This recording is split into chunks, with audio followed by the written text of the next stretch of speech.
everyone, and welcome to this webinar. And today we are having a very interesting topic, and my name is Rosine Mkawagorora. I am a program assistant at the Global Give Back Circle. I work on the Baobab platform mentorship program, and I'm based in Rwanda. So as I said, today's topic is about 5 top tips for finding employment upon graduation. Through this webinar, we will discuss how you can build your professional experience before graduation. We will discuss about how you can find relevant opportunities, how you can expand your professional network, and how to answer challenging interview questions to make the best possible initial impression. To be able to discuss this, we have a knowledgeable and amazing speaker, Louis Yako. Louis Yako is an anthropologist, writer, and a senior academic success advising coordinator at Arizona State University. Professionally, he is deeply committed to interact with students in thoughtful and creative ways that guide them to reach their full potential, focused on setting goals, overcome obstacles, and achieve success in university and career readiness. Louis holds a bachelor degree in English from College of Languages, Baghdad University, and a master's in English where he focused on world literature from Lehigh University in Pennsylvania. And he held a PhD in cultural anthropology from Duke University in North Carolina. As a social scientist, Louis' work focuses on higher education and has conducted extensive research at public and private universities in different countries. Louis has taught at and worked with American and international academic institutions and international non-government organizations for many years. Louis, we can't wait to hear from you. Please welcome to this webinar, and I am sure that we are going to enjoy all things that you have prepared for us. Thank you. Thank you so much, Rosine. Thank you, appreciate it. And welcome everybody. We are very, very happy to have you with us today. I'm just gonna set myself to start. Just give me a quick second here. So before we begin, I would like to hear from everybody with us today here. So we're gonna begin by launching a poll in Zoom, and we'll ask you the following questions. Just say yes or no. Do you have professional experience that is relevant to your desired career? Do you have the professional experience that is relevant to your desired career? We'll just give it a minute for everyone to share, to participate. I see nice people sharing. So I see that most of you say yes. We're getting close to half and half, I guess. At least half of the attendees are saying no. How challenging it can be to feel really prepared. It's not an easy thing to feel prepared, to feel that you have the experience that you need. And so with that, a lot of us, when we are still attending school or doing our studies, we often think about, what do I really need to do to be prepared? What is the best way for me to be prepared? And I will be very honest with you, because I was a student. I've studied in different institutions, different degrees, and I've also moved in different kind of industries and jobs, from academia to NGOs and so on, as you noticed in the introduction. It's really, really hard to know what you want to do and to feel prepared, to feel that you have all the skills. And that's why this is not, there's no such thing as one time you sit and say, I'm ready, that's it. This is a constant process of preparing and knowing yourself, knowing the skills you have, the skills you need to refine, the skills you need to acquire that you don't have at all. But also, it's okay in life that every now and then you revisit yourself and change and think about change. There's something that is extremely important. Actually, I don't have it in the slides, but I will begin by talking about it. We can stop the poll here and go back to the slides. Sorry, I'm just trying to go back to the intro. So something that's very, very important to talk about before I begin talking in the slides, which is that Um, if you want to begin, which is very hard, the hardest thing is to begin, how to begin. You must start thinking about your personal mission statement. What does that mean? The mission statement is who you are as a person in a holistic, complete way. What are my values? What kind of education I like? Why did I choose to study what I studied? Do I want to learn something else in life? Are there other things I would like to learn in my life? Um, and then even when you look at employers and jobs, what kind of jobs really feel fulfilling for me? And that's very hard. Many jobs may not be fulfilling, or they might be missing certain parts. So it's a process of navigating and knowing yourself, but also knowing what's out there that could fit with yourself. And all of this is very hard. I can say this jokingly, but there's some truth to it. It's almost like finding a romantic partner out of millions of people out there. How do you find a person who is really right for you, right? Each one of us is complex like a fingerprint. And same thing applies to the place where you really fit and feel. Now, with that, we should also remember no place will be perfect, but we should try to get the best we can so that we keep improving and maybe finding the next opportunity and the next opportunity. And that remains something important. So I really encourage you, if you haven't done so, if you're still in confusion or having a lot of questions, to start thinking about what is your personal mission statement, what are your values, and what kind of jobs, employers, and places are maybe not 100% match, but a very close match to who you are and what you want to be. So always that is the beginning. That can help you a lot. Now, as the title of this presentation, this webinar promises you, we're going to talk about the 5 top tips for what you need to consider in order to be prepared upon graduation to find the kind of work that you like. The first one, as you see, is build your professional experience before graduation.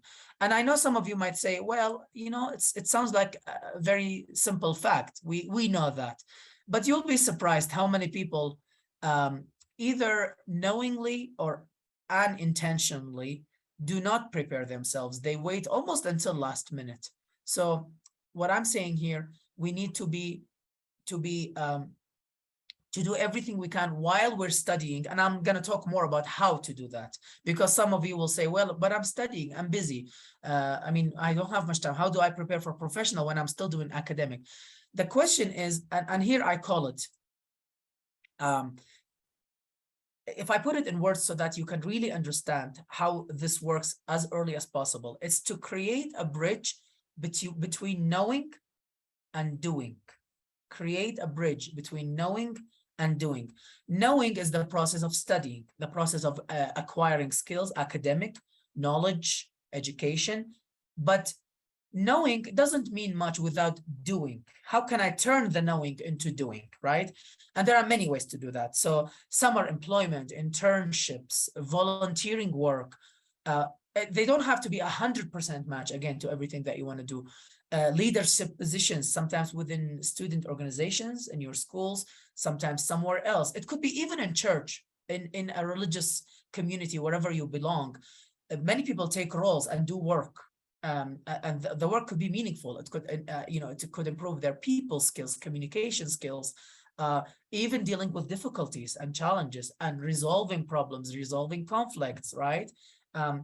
So also building tech skills, for example. You could begin thinking about how can I build certain tech skills that could help my education and make me more employable, right? There are many practicum, sort of opportunities available, virtual or remote. They're called practicum, where you can prepare yourself and combine the knowing and the doing. So then, going back to the point, you explore the possibilities that are out there and where you are in these possibilities, right?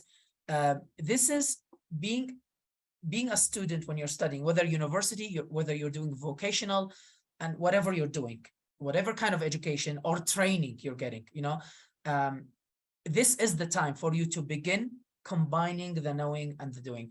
And by the way, I want to also say something here in this moment. Very often we think in very narrow ways. We think that, oh, if you're not an engineer, you're not going to have a good future. Oh, if you're not a doctor, you're not going to make good money. I mean, why waste all your time? The truth is the world is changing so much and the need in the industry is changing so much that yes, a doctor and engineer are good, but so many other jobs are becoming very important. So many jobs are emerging. Some research tells us, a Canadian research that was published, it says that 60% of the jobs in the next 25 years, we don't even know what the job title will be.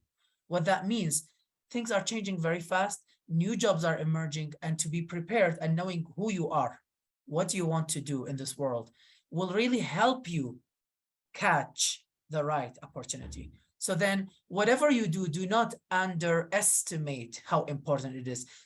If you're a student studying agriculture, if you are an engineer, of course, if you are a nurse, everything matters. Everything, there's so much demand on a lot of fields. As you know, tech is becoming very big. Having your own business is always a good thing also, but of course you need experience for that, and on and so on. So that's one thing. Moving to the next thing, I believe we have another poll where I want to hear your voices. It's also a yes, no. And this one says, is your social media presence important when searching for a job? Just yes or no. I want to know what people think. Is it important, your social media presence? When you begin searching for a job, does it matter? So let's launch this poll and see what you all think. Rosine, is this launched? Sorry, I'm looking at it now. Can we let me find the second one. And Rosine, can we launch the second one, please? Okay, great. So we have it here. The social media, does it matter? I want to hear your voices here. Sorry, it took a moment for this to show, at least for me. I'm seeing that almost all of you are saying yes. Actually, all of you so far are saying yes. So it matters. And I saw some people also wrote in chat. So thank you. Yes, great. All of you think it matters. And I'm very glad to see that. Oh, fantastic. So yes, it matters a lot. And it matters not only because how somebody will see you when you are in the social world or the social media world, that's important. It matters on multiple levels, and I'm going to talk about them. Here, as you see, the slide title is networking. So your social media presence, the social side of it matters because you always, I don't want to scare you and make you feel, oh, you can't be free. You should be yourself and you should be your best self online. I personally think, and this is my personal belief, this is not a professional advice. I believe it's much healthier for us as humans not to have a very big separation between who we are in person and who we are online. I mean, I would like to be the same person that I am when I deal with you face-to-face online. So in face-to-face, if I'm not going to insult people, I don't do it online. And I really believe that that's who I am. And so I live and I strive so that I don't have this separation as if I have two totally different identities. And in that sense, I think when you try to bridge the gap between who you really are and how you behave socially and in social media, then actually that's being yourself, and it's a good thing. Now, beyond that, of course, you can also do things like being, sorry, we're still in the previous slide. Can we go back to the slide? Beyond that, the networking slide, please. So, sorry, can we go to second slide? Where is number 2? Did we talk about number 2? Okay, this is it, sorry. It's important for you to understand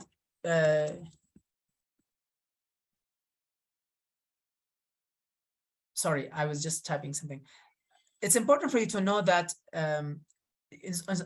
your social world, you can do everything you can to be private, to be secure so that you're not exposed to everybody, to have your own world, even online, secure in a certain way, to the people you trust and so on. Now that matters. So going back to the idea that it's important for you to establish that and begin to think about how to be online. But also, when you begin searching for employment, you have to learn how to find and search for the right opportunities. And that's really, really important.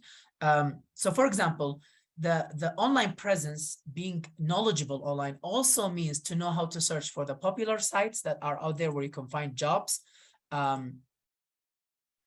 So, what are the most, sites that people go to look for jobs, right? Um, Attend job fairs, volunteering, begin the process of networking. And that process is not just in person, because there are nowadays, as you know, a lot of opportunities can be online.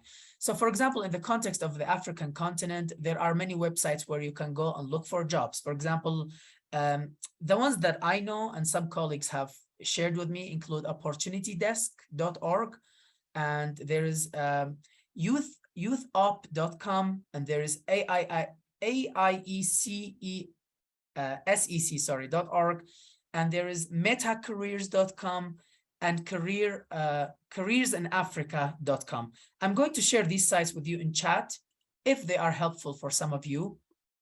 You may know already, you may know them, but I wanted to share some samples of some popular sites where you can begin. Now, so then again, going back to the second strategy that I'm talking about, the second important thing is to learn how to find and search for opportunities. Going back to the online presence, when I asked you, does it matter? It matters because you also need to be up to date in terms of the professional presence online. For example, LinkedIn, as you all know probably, is one of the most important things to have if you want to succeed in finding the right job or connect or network, as I'm going to talk next. Make sure your LinkedIn profile is updated and also professional, looking very good, very attractive, that makes you stand out. So if you have any kind of qualification and skill, make them shine and show very clearly on your LinkedIn profile. So that's another way of how presence matters and how learning to find and searching for opportunities also matter.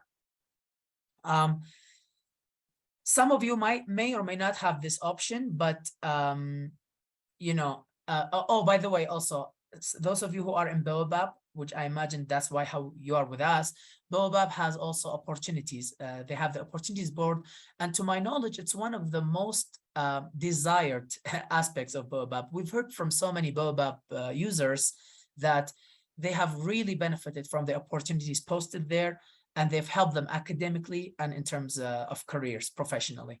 They are vetted opportunities, open to African applicants, and they range from employment entry level. As you know, Baobab also, as of recently, they closed a scholarship opportunity and so on. So I encourage you to think about that also. You may or may not have this opportunity, but if you have it, do take advantage of it, which is the campus career services. They are there to help you, to at least show you some direction and show you some places where you can go and begin searching for process. Because again, when you're about to graduate, it can be a very difficult time. You need a job very quickly, you're confused, you don't know where to begin. It's very hard to begin in everything you do. If I want to write an article, the hardest thing will be the first line. How can I put it? If I want to begin my career, the hardest thing is to go, where should I begin? And that's why, if you remember, I talked about the importance of having a personal mission statement, because that can help you sort of know the compass where to begin.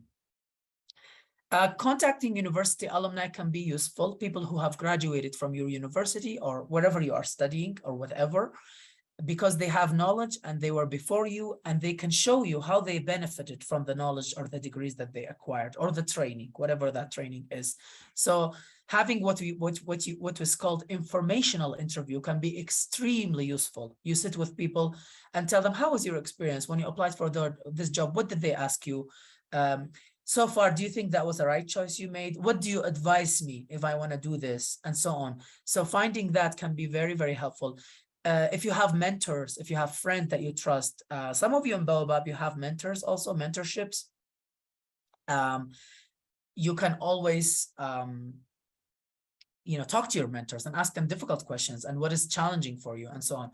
And by the way, I forgot to mention a very important thing. I'm sorry, it's a bit maybe late, but we're going to have a lot of time for questions and answers. So prepare your questions, but also feel free to put them in chat.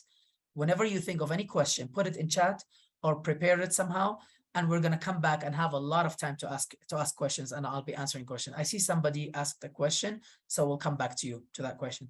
Thank you. So feel free to ask questions. The other thing in this step, learning how to find and search for opportunities, is to join professional development programs or opportunities. And so those exist and they can be very useful. I think that's a bit self-explanatory, but whenever you find an organization or a place where you can go and apply some of your skills, I want to I know I don't want to bother you with this, but I'll say this more and more as you think of me. Don't always look for the perfect job, for the perfect match, for the perfect opportunity.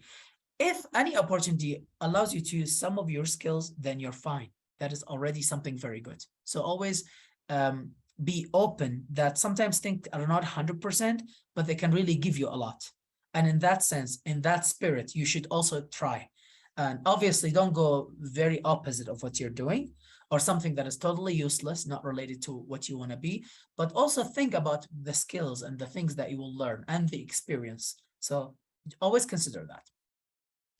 So to the next slide,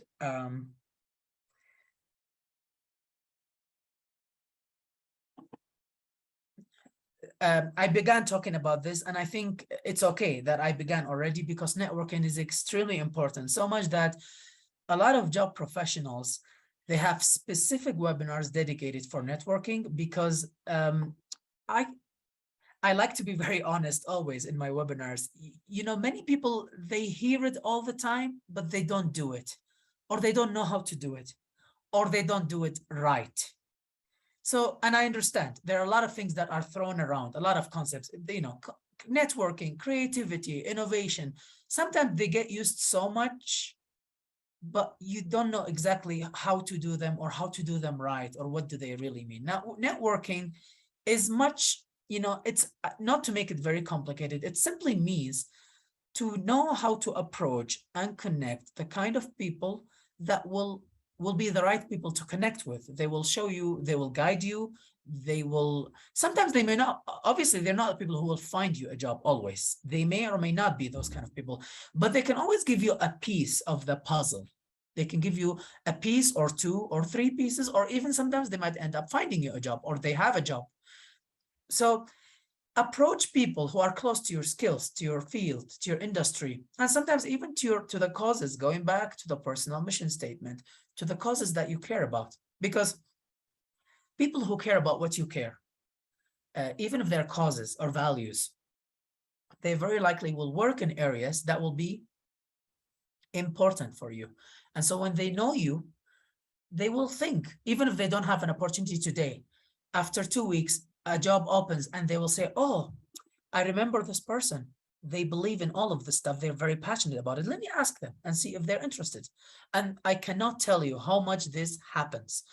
So many people just having an updated, good LinkedIn profile, they get approached by all kinds of people. Oh, you seem like a great fit. Are you interested in this opportunity? We have this opening, and so on and so forth. So in basic terms, networking means to connect with different kind of people who could really help you and give you different pieces to be able to navigate and sort of pave the way for your career. So build your professional networking, build it in person and online. And I think both of them are important, and try to do it as early as you can. Sometimes there are people who you cannot reach. Maybe they live like 300 kilometers in the capital and you're not. You can connect with them online. But sometimes there's an organization right in your town, and there's a person who graduated from your university, right?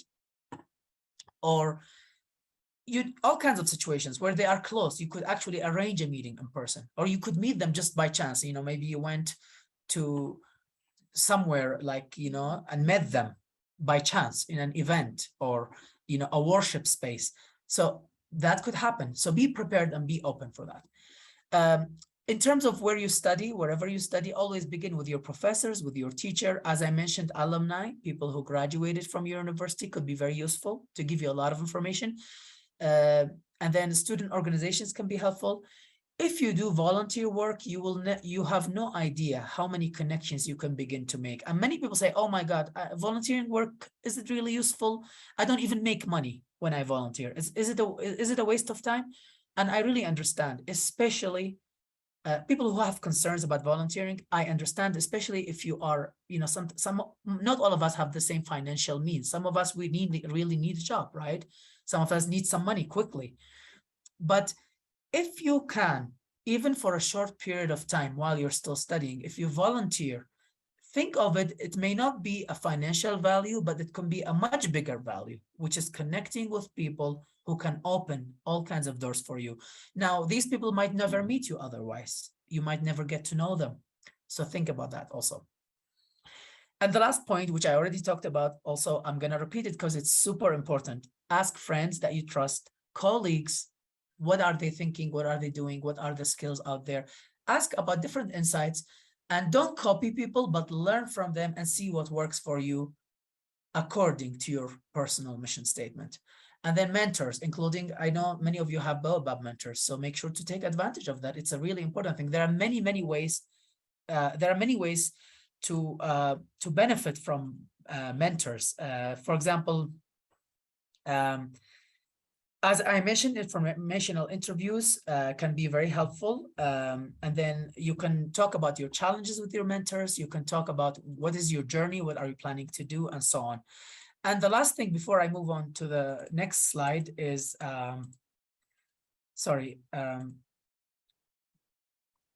you need to master.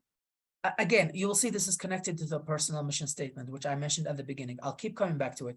Master the skill of introducing yourself, who you are, as a complete person, socially, professionally, academically, all in a very short manner.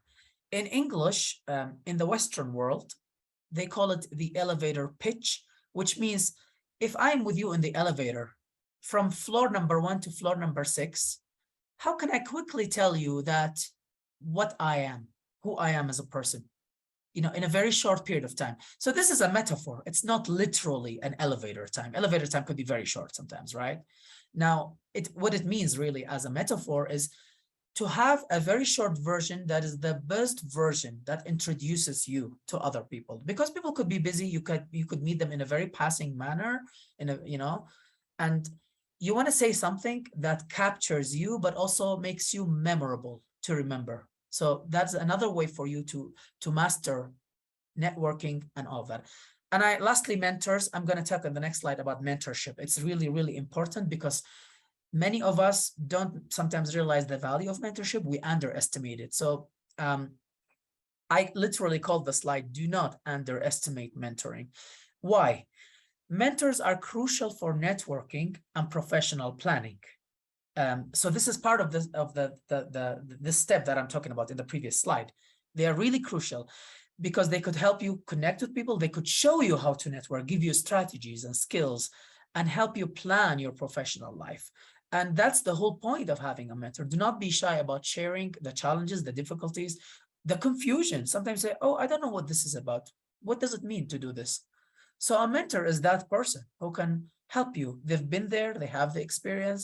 And there are different kinds of mentors. Some could guide you through getting a scholarship. Some could guide you through professional life, or all of the above, right? Mentors can guide you through the entire process if you let them. Now, the really important thing with mentors is you need to be able to know how to go to them and have something in hand. Don't just sit and expect them to do everything for you. You need to have questions. You need to be able to talk to them with specific questions, how to help you. In other words, do not be passive. Be a participant in the process of mentoring by talking to them and telling them what you need, what is really hard for you, or what you need to learn, right? And if you do it in the right way, which is being an active participant in the process of the mentorship with your mentor, then you can benefit a lot from it. You can share challenges, and you can share value. They can share with you valuable strategies.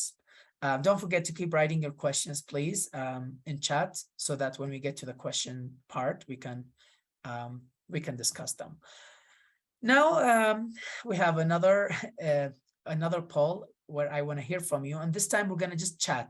You can write it in chat in 1 or 2 sentences. I want you to try answering this interview question, which says, what are your main weaknesses? Imagine you are sitting in an interview and this question was asked. In 1 or 2 sentences, just answer the question. We'll take a couple minutes for you all to be able to participate and write. So please try to answer. I know this is one of the classic questions that people hear and are confused about. They say, "Oh, how can I answer such a question?" So let's see. Take your time. I'll take a few minutes for you all to be able to share. What are your main weaknesses, my friends? Let's see how people answer the question. I'm so excited and looking forward to see any answers from you. Now, there's no right or wrong answer. You just try to answer, and then we're going to talk about it, just as a reminder. Don't feel like, oh my gosh, how can I answer this? I know that's how it feels, even in interviews. And that's why I put it here, so that we can all practice and talk about it. Great. I see that somebody noted something in their in the Q&A channel. That's great. We will talk about this point, actually. And somebody says, again, there's no right or wrong answers, people. So please, you know, it's be yourself. Answer the question the best you can. So for example, somebody says, I do things at a slow pace such that I panic sometimes when working under pressure. I love this answer. It's very honest. It's very real. Many of us feel that way. Somebody says, working extreme pressure with no clear definition or defined objective. That's another really good answer. I love your answers, by the way. They're very real. I mean, I go through these. I feel those things. I'm easily affected by what people think of me, and that somehow controls the way I think and behave. Now, this is very honest, and you know, I just can't think any of us who don't, at least at a certain time, at a certain phase, we feel that, if not often. So again, very honest question, a response. I love it so much. And I'm so glad that you are doing exactly what this exercise is supposed to do in participating, by thinking about it and sharing your thoughts. And I want it exactly this way. Another response, one of my area of development weakness is overthinking issues. This tends to make me waste time in producing results in a timely manner. However, I tried over the years to use this to my advantage because I'm able to gain a wider perspective of issues. Very good. Very nice. I love it. Just give it a few, you know, a little bit more time, just in case some of you are still typing. I know, you know, typing and thinking about it takes a bit of time. So I want to honor that in the process. Very good answers so far.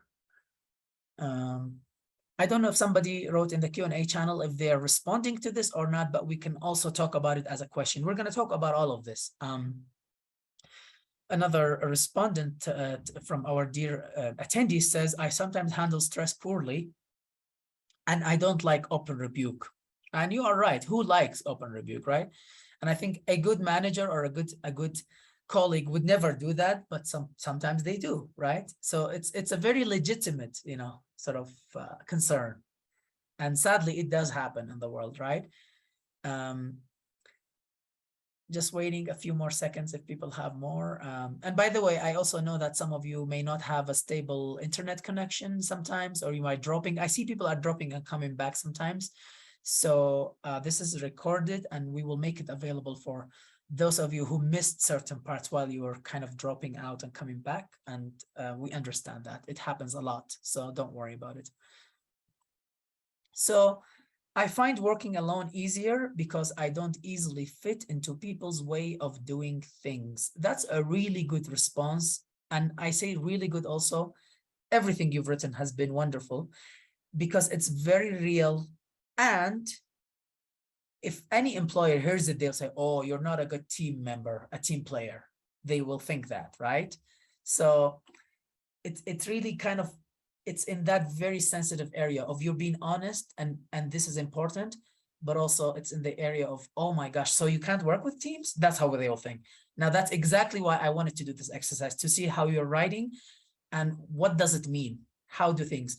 Now, let's talk about that in the next slide. Thank you all for writing. I'm so, you know, touched that you all actually shared your thoughts, and thank you so much for doing that. I know it's a difficult question. Now, so then this is the number 4. We have 5 top tips: how to prepare the answers to typical but challenging questions. And I gave you this as an example. I see another response came in. I get anxious and overwhelmed, and it affects my self-esteem and confidence. Yeah. Now, this is also super honest. Now, how do we answer these questions? most of you who wrote examples of questions, I'm gonna try to, in my head, analyze what you all did now in your responses. I'm not responding to any specific one of you, although I read all of them, and I think you did a wonderful job. What I'm seeing is some of you, all of you are being very honest. Some of you responded in ways that showed there is some kind of, weakness, but you try to turn it into a strength and to something that can still benefit you. And some of you were just downright, hands down, honest and say, this is how it is. Now, what we need to do with such kind of questions, and you see, I list a few more. If you look at the slide, there are a few others that are equally challenging. What we can do with the question of what are your weaknesses, we can be honest, but also show them how we are willing to either work on something or acquire more skills and professional experience that can help us get better, or find ways to get some mentorship sometimes to improve in that area. And that's okay. If you go as a perfect person to an employment, you're not going to learn anything.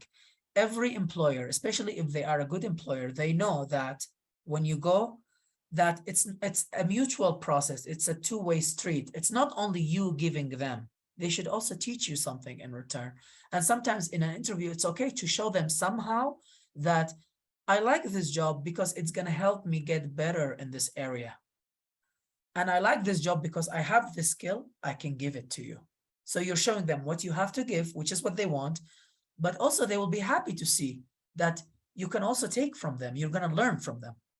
And those two things should be together.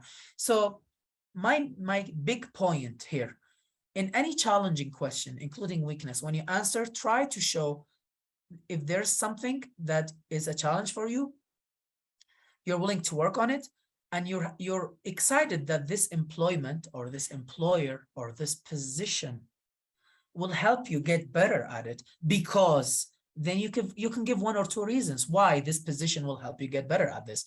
This is how you answer challenging questions. Now, I will sadly, personally, I love it when people are honest. Like the last answer, I get anxious, overwhelmed, it affects my self-esteem. Another response I remember reading earlier, some of you said, I just work better alone. I understand. And if I was interviewing you, I would understand. I would never cut you just because for saying that. But overall, I think it's okay. It's better to try to frame it in a way that you don't come across as not wanting to work with other people.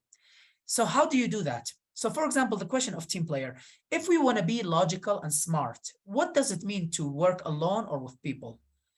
Every task, not every task you can work alone, and not every task is good or gives good results when you work with other people.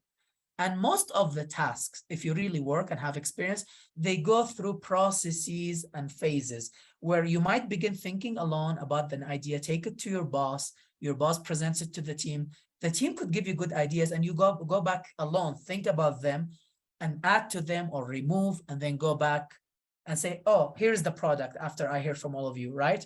What do you all think? This is one example out of many. But if you look at the example I just gave you, what's happening? You started alone, but you benefited from other people, and then people gave you feedback, and then you went back alone. So it goes back and forth. There are different processes. You're not always alone and not always in team. Not always working with a team in a certain task can be the best results. It depends on every task and every step in the tasks. So that is a very good answer. So the person who said, oh, I can't work with others, that would be, I would say, not a very diplomatic answer, even though I love it in its honesty. I would try to frame it as, for me, I believe there are stages and phases in each task or each work, and some of them are more beneficial to work alone, and on, right? So then the question is how to frame your answers. And I hope this is helping, but if you have questions, you can write questions or bring them up when we talk in the Q&A. Other questions, as you see here, we talk about where do you see yourself in 5 years from now? Obviously, what they mean professionally. Another thing to do with difficult questions is to see what they are really asking for. Bear in mind, even though they want to know you as a person, they want to know you more as a professional, how you think as a professional, how do you think about problem solving, How do you think about growing professionally? So this is one of those questions. Seeing yourself in 5 years, you don't have to say in the same company, or you don't have to say I'm leaving you in 2 years. No, you can say, you can talk about your skills, what you want to be, what you want to learn more, and you could learn it in that company or elsewhere. You don't have to say that I'm leaving you in 2 years or something, or I'm staying with you forever. You can say, in 5 years, I want to become better at this and at this, and I want to learn these skills, and I want to practice more of the skills I learned, and you can give examples, right? That's what it means. That's how you answer that question, without mentioning names, without mentioning staying or leaving. That way you get out of the trap of showing, oh, is he going to stay with us or not? Is she going to be here long-term or short-term? You can talk about who you are as a professional, how you grow, and that's good for them, because if they really like you, they will find ways to keep you growing, right? And that's on them, not for you to answer. Now, your weaknesses we talked about, and the last one, why should we hire you, right? And not another qualified applicant. Always think about, what do these questions really mean before you answer them, even though they look very difficult and challenging. When they say, why should we hire you? What it really means, we have a lot of candidates who might have exactly like your education, maybe a little bit even more experience than you do, but why you? And so that's your moment of, I call it, to shine, to stand out, not to fit in, not to fit in and look like everybody else. Show them parts of your personality as a person, as a skilled person, and as a professional that fits with them. So one way to do it, example, if you study the company very carefully, what are the company's values, the mission and everything, you could find a way to present yourself as a person as being a very good fit for the company. And you can answer that question by doing that. Somebody else might not do the same, but if you do that, you will stand out, because you'll be connecting your personal values and mission to the company by telling them why you, not somebody else. So the bottom line of all this difficult slide is to think carefully, what does the question mean and what is the best approach to answer it, so that you show the best professional side of you, but also you show that you are a person who's really good person, an easy person to work with, a smart, intelligent, flexible, and so on. I hope this helps, but open to the question later. Moving to the next slide, which is a poll. Also in 1 or 2 sentences, if you could quickly write me, please, which is one thing that you can learn from a rejection letter? And this is something somebody already wrote to us. What do you learn? You get rejections. When you apply for jobs, you're going to get rejections. What do you learn from a rejection letter? 1, 2 sentences. You don't have to be long. So take your time. What is one thing that you can learn from a rejection letter? And as you know, sometimes they don't give you any reason. So you will tell me, how do I learn? They're not even giving me a reason why they're rejecting me. So let's think about it. So I'm going to start reading the responses coming from people, and thank you all for writing already. Sometimes things don't go the way we want them to go. That's true. I love it. And I'll add to it what you say. Sometimes, maybe oftentimes, things are not personal. You get rejected, maybe it's not personal. Improve myself and apply again later. Great. Or keep applying, right? Keep applying and keep improving yourself. I love it. I don't fit the job description, or I need to upgrade. I need to upgrade my skills. I imagine you mean. Very good. And I will add, even if you fit the job description, maybe you were not the one who stood out the most. As we talked about several times, like I stand out, not just fit in. You need to shine. So sometimes there are a lot of qualified people, and we need to acknowledge that. I need to upskill. Yes, that could be one very good way to think about it. It's not a death sentence, and it's time to move on to the next opportunity. I love it. Very, very true. You're exactly answering the direction that I'm going, is that you can turn it into a learning moment, and reflect on the skills, not take it personally. Maybe I could get more on the skill. Maybe I should get a certificate or finish a quick course in this area that could help me for the next job, right? As someone said, not the end of the world. Very true. That I need to improve the way I sell myself. Very good. I hate the word sell. We are not products to be sold in the market, but yes, that's what it means. I mean, I agree. It means to show myself, to show the best of myself. I need to improve that. So you're absolutely right, Florence. So you can keep writing as we move to the last slide, because I want to give some time for questions. I think we're going to go a little over time, and that's okay because I'm enjoying your company. I hope you are too. So then keeping flexible mindset, which is all of you already showed to me. At the point of the poll, before we begin talking about it, was that I wanted to see the pulse, to feel your pulse. How do you feel about this? And you are feeling the right way, all of you, all of you who wrote. I'm still seeing responses coming. One says, work on my interviewing skills. Very, very good. CV and cover letter. I love it very much. This is actually a really good point. And I'm sure you all know Baobab has courses almost for a lot of these skills, interviewing, cover letters, CVs, courses designed to help you just find ways to tailor yours and personalize it for every job and stand out. Always remember my point, stand out, don't fit in. Stand out, don't fit in. Repeat that always to yourself. Remember the beginning, your personal mission statement, and then stand out, don't fit in. Another beautiful response, perhaps accept that I cannot get everything I think I want or qualify for. You are right. Absolutely. This happens a lot. It has happened to me. It has happened probably to many, many of us. And work on myself, person skills, and how I stand out. Very good. So then that's what it means to have a kind of mindset that doesn't give up, that doesn't feel that it's something wrong with you only, that doesn't feel that you're not worth getting a good job. Simply say, what can I do better? What can I improve? As all of you mentioned in your answers, the skills and the skin.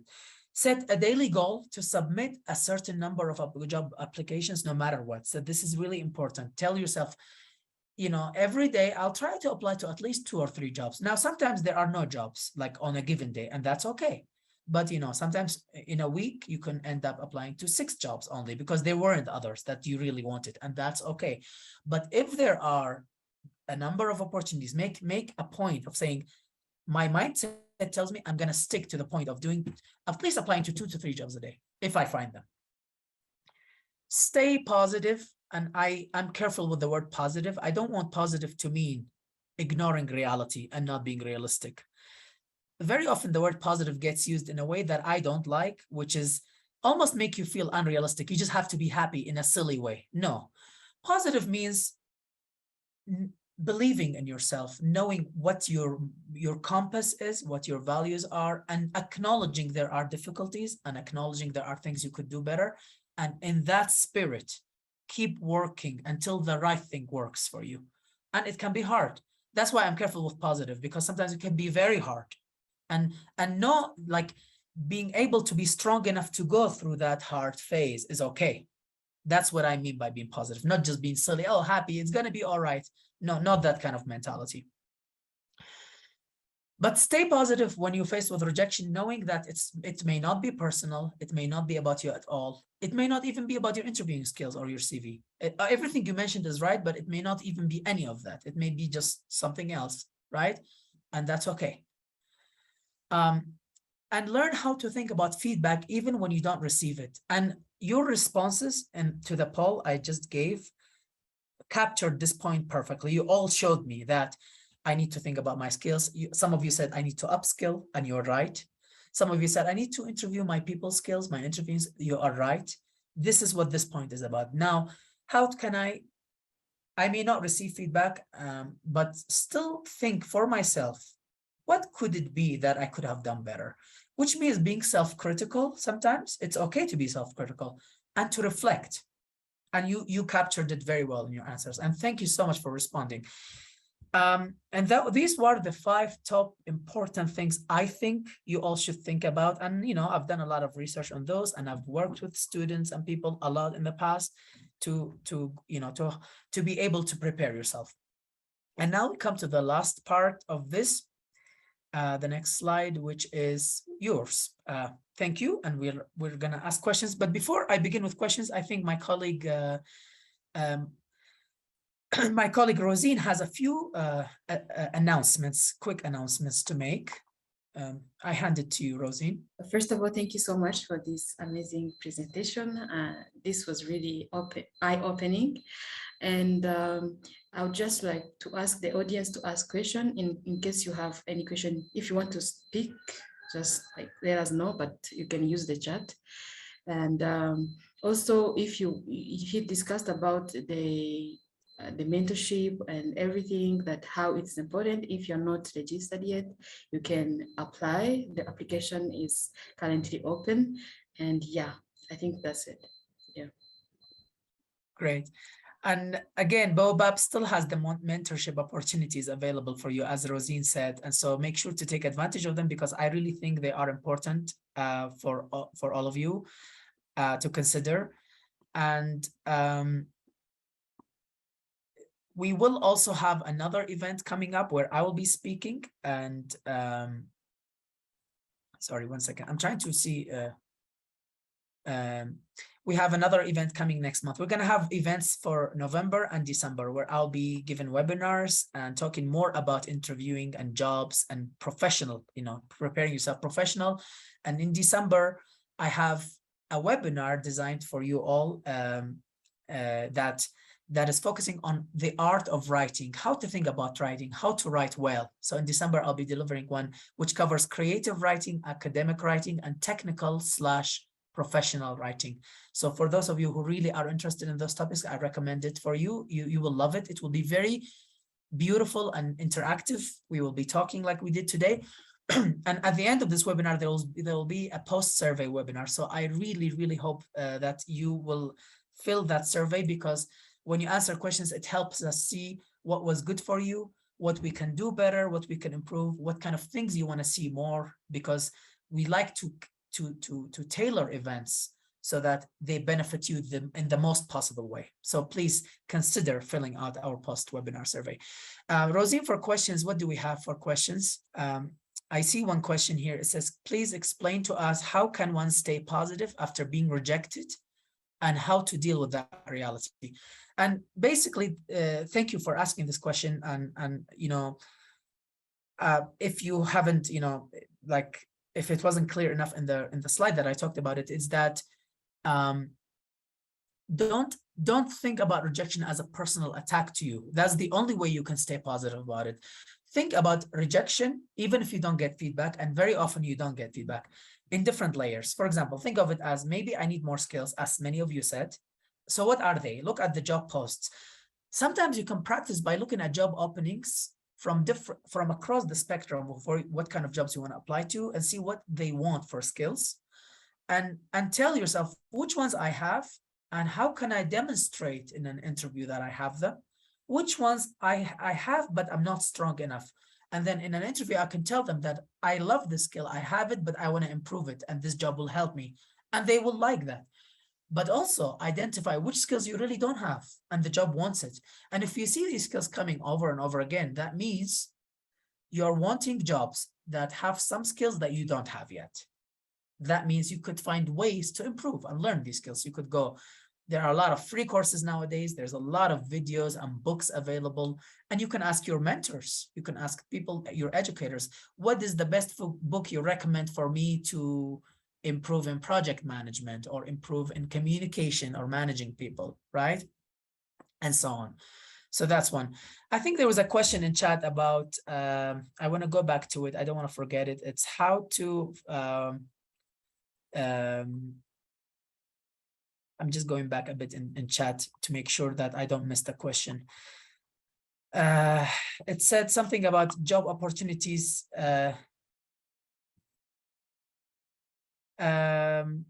Sorry, I want to go back a bit further up. Okay, any tips on getting a job abroad? It's a very good question. I think the best tip I can give you is identify where abroad. You can't just say abroad. As the word itself says, abroad, take the A, it's broad. It's too big. Every country has its own job market, its own needed skills. I mean, some countries have openings for people who come from other countries with specific skills.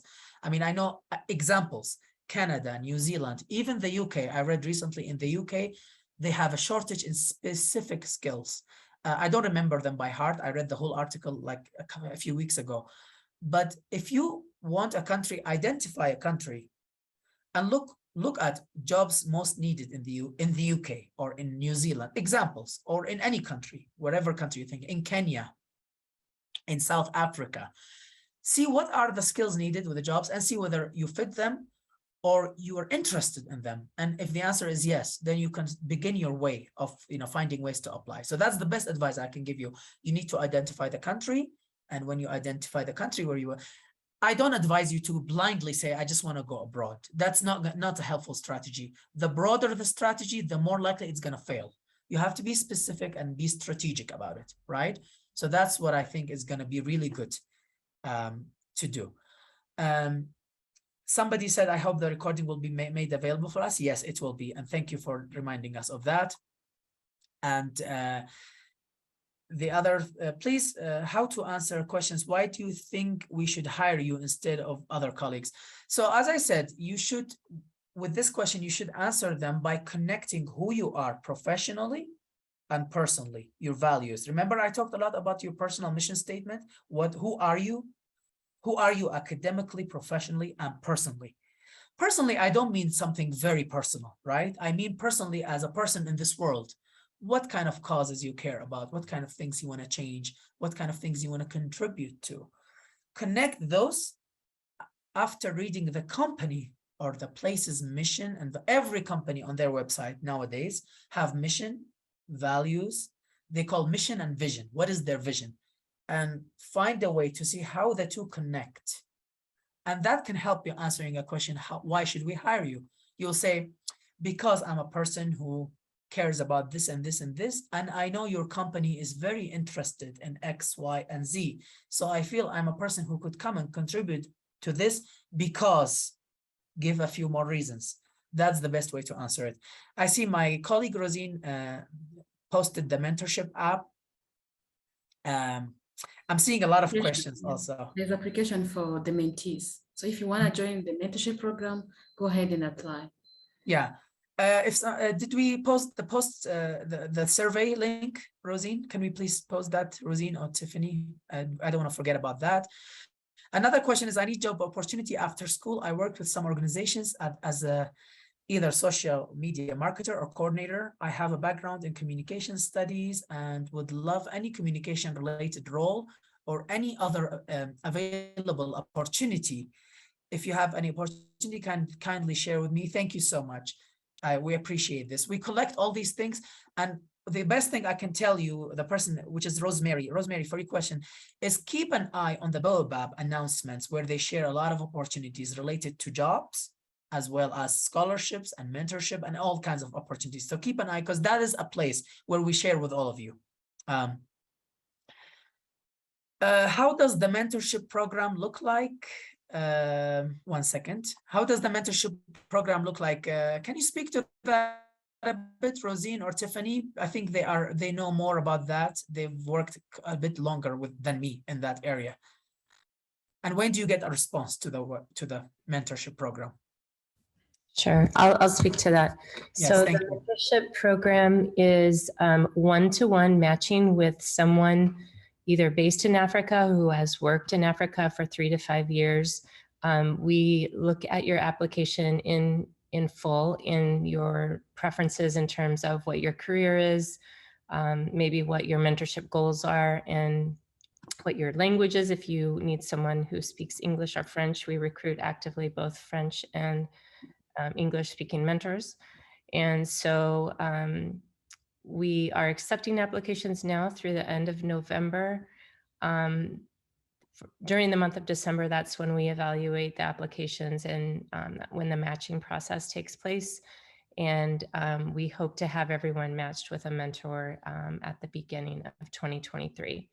In the meantime, we will respond to let you know we've received your application. We'll encourage you to take Baobab's mentorship course so you can learn how to maximize your mentorship experience. We add you to the chat channel where you can chat with others who have been in the program. This is our 3rd year running, so individuals who've been in the program the first 2 years, or if you have any general questions, you can post them there. And you can always reach out to support at baobabplatform.org with any questions in the meantime. But it does take a couple months to get more information about your mentor, and it wouldn't start until January. But it's an excellent way to have an individual give you feedback constantly on setting goals for your career, helping you polish your resume, prepare for interviews, just someone who can help guide you and help you navigate the job market. So there are so many different ways you can leverage a mentorship relationship, but those are a few. And as I promised, I'm going to try to answer most of the questions. We have 2 more in the Q&A, and I don't want to keep you for too long, but I appreciate you being so engaged, and thank you so much. I'm really happy to see this engagement. So I'm going to quickly answer these 2 questions. And the first one says, I sometimes handle stress poorly and I don't like open rebuke. It's not a question, but it's an important comment. I will say that you have to find strategies and try to read about what strategies to de-stress, to not be stressed, to calm down, to be at peace. And again, in the spirit of being always honest and transparent, I love to be very honest in my webinars with my attendees, because I treat you as if taking your self-interest at the first top priority. Any job that causes you too much stress, you should consider not being in it anymore, because it is very important for you to be well and to be healthy, because that's the only way you can contribute in a meaningful way. So if you have to gauge and be the person to determine, am I too stressed so much that I can't do this well anymore, or I can't even feel I can advance, or am I too stressed that I can't even contribute? So that the second part of your comment about I don't like open rebuke, of course, most of us don't, and that's a very valid thing. And there are what this takes as a strategy of handling conflict. I think when people treat you badly or say something horrible that hurts your feelings, or it's false. Sometimes people say false things about you, or sometimes it's a real thing, but it's not the right place or the right time, right? Sometimes, so everything has its own time. It has the right time and the right place. I can't in front of a group tell you, oh, you didn't do that task very well. Why is that? I mean, that's not appropriate. It's not even professional. And so if you feel that happens, then you need people skills to improve, to have really good people skills, to know how to handle it and talk to the person. So one of the advice that I always give professionally, talk with the person, not about the person. And the second piece of advice in any professional work is that do not escalate, go very up in the problem until you really have to. So for example, person X did something terrible. I'm going to go talk to person X, not to their boss as the boss of their boss right away. I should always, in good faith, assume that the person didn't mean bad and they weren't thinking clearly, or they didn't have enough skill to do this right. And so then I talk to them. And if it doesn't work, then I can do something else about it. So I hope that answers, the question in the best way possible. And the last one is, I mostly support my young siblings and is beginning on my own small business. Be helpful, even though I have not worked in any company or business. This is because I may not find work easily and I find responsibilities to take. I really understand and respect your commitment and your particular case. First of all, I love that you have your own small business despite all the difficulties. This is such a big thing. And when you have your own business, usually the advice is it's good to work a bit to learn certain skills in a bigger company and acquire, and then apply them in your own business. So you learn first and then go. But not all of us get this opportunity. As the question we receive, you have a lot of responsibilities. It's hard for you to do this and so on. So what you can do is improve yourself by reading and learning. Nowadays, there's so much material, good material actually online about entrepreneurship, courses available for free, events you can attend to see what are the strategies, what to think in your own business and so on. So you can do your best still despite these challenges. And I really respect that you're doing such a big thing. And so I congratulate you, because it's very courageous and not easy to do that. A few more comments. What can I do to improve my public speaking communication? Public speaking takes a lot of practice, and we have a course. Do we have a course, Tiffany, on Baobab on public speaking? Just double checking, because I think you do. Yes, we do. We have, of course, on public speaking on Baobab, but like everything, if you want to be a good pianist, you need to play a lot of piano. If you want to be a good speaker, you need to practice speaking. And people who speak without looking at a script like I'm doing now, it looks like, oh my gosh, how can they do that without looking at any text? It takes a lot of practice to be able to speak to people, right? So practice and learn strategies. Most companies internationally require 2 years of experience, and in Ghana now, after service, it is difficult to be employed. So please, what is the way forward as an undergraduate? I love this question very much. It's really a big one, and I get it a lot from users. So the answer is, I kind of answered it, but I will remind you in very open, clear way what I said earlier, which is there is a challenge. They want experience, but you don't have it. But how can you have experience if they don't give you a job? It's like an egg and chicken challenge. The answer is, that's why I talked about volunteering is important, being part of student organization, wherever you study, doing certain kind of job, being part of the community. If there's anything you can work in the community, these count as work. For example, I've taught English to refugees in the US before I got my job with Arizona State University. Not that I needed, I had experience before, but I never wanted a time where I'm not doing something that's meaningful to me. Again, I wasn't pretending just to be working. I wanted to keep doing something even when I didn't have a job. I got my PhD, and in between, I wanted to do something that matters to me. So I taught refugees. It was very important for me. And when I was applying for jobs, it was there. I was teaching 2 courses per semester as a volunteer for free. And I loved it. I met amazing people. Again, I had a CV with a lot of experience even before. I didn't need it, but I needed the value it added to my life. Now, in some of your cases, you might just need it. It will help you. So these are ways for you to be able to show certain experiences, even if you don't have them yet. A lot of questions, and sadly, the time has passed. Thank you so much. I hope to see you in our next months. Keep an eye on the next webinar where you can bring more questions, and we're going to talk more about these things that matter to you. But thank you for being with us today.